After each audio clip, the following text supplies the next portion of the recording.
The mean is simply an average. For example, I have the average high temperatures for 12 months in Suva, Fiji.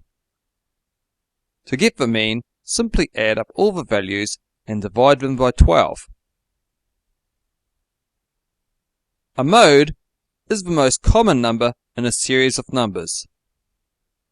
In the case of Suva's climate, 29 degrees Celsius is the average high for 5 months of the year, and no other figures appear anywhere near as often, so the mode is 29 degrees.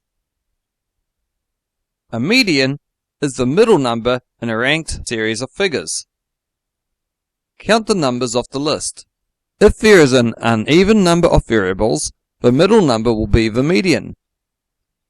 For example, if there are 15 houses in a street, the median house price will be that of the middle house.